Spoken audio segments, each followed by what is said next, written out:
Hi everybody, my name is Tony Armour and welcome to the Knee Replacement Chronicles. The reason for this whole little web series that I'm doing is that tomorrow morning I am getting a total knee replacement. Typically thought of as the old person surgery. That's what your grandpa gets or friends of your dad get as far as some sort of knee surgery. Well, I'm not a grandpa, but I'm getting this surgery, and I've been looking around on the internet and I really couldn't find anything information-wise about people who had the surgery, recovered, and gotten back to an athletic lifestyle. Running, biking, doing all kinds of things that they want to do. I'd seen some anecdotal evidence about guys running marathons with total knee replacements. Found a video on the internet of a 60-something-year-old guy who's a track coach running a 6-minute mile after having his 7 years later.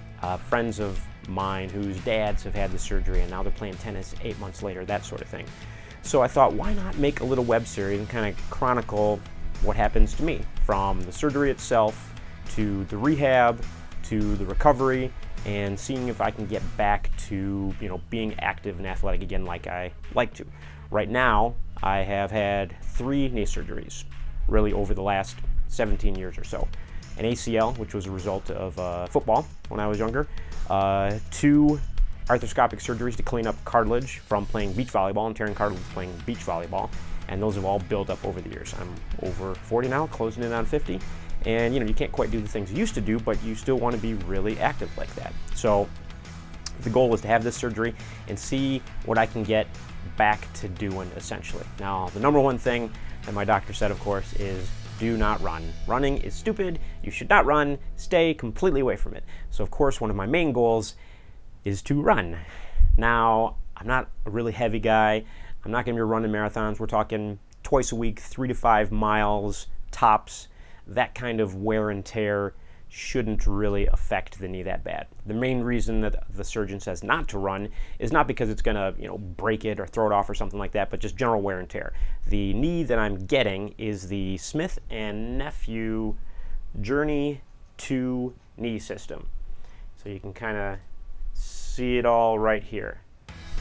The Smith & Nephew Journey 2 BCS knee system. It's supposed to last 35 years. If I run on it, maybe it'll last me 20 years or 15 years, or you never know. It's the wear and tear of running that surgeons don't like because it wears out the implant and then you have to get a revision at some point down the road. I do not want a revision. The surgery is going to be horrible enough as it is, but I would like to see if I could run again and see if I could run a 7-minute mile again. Not that that is blazing fast by any means, but it's a goal and something I think I want to try and achieve with this. So I'm going to keep you guys updated as this surgery and recovery progresses. First thing tomorrow morning, 6:15 a.m., I'm going to be in the surgery center and getting this thing done, basically. The recovery is supposed to take in the 12-week range, something like that. The first week, I'm going to be using a walker. That'll be very embarrassing. But, I'll be at home and on the knee and everything, moving around as much as possible.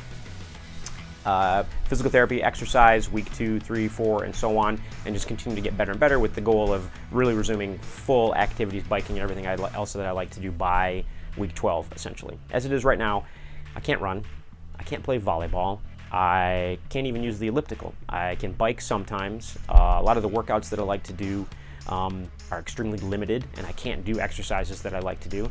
So, when your life gets to that point, you can't do all that stuff. I think it's time to get this surgery and see if I can do it again. So here we go. We'll see what happens. I decided today I would go for a 20-mile bike ride because if it screwed up the knee and it hurt, didn't matter. I was getting surgery tomorrow morning. So let's see what happens and keep you all updated. Like, follow the channel here, subscribe, leave any comments or questions about what I'm going through with this surgery, and I'll do my best to answer them as we go. Thanks.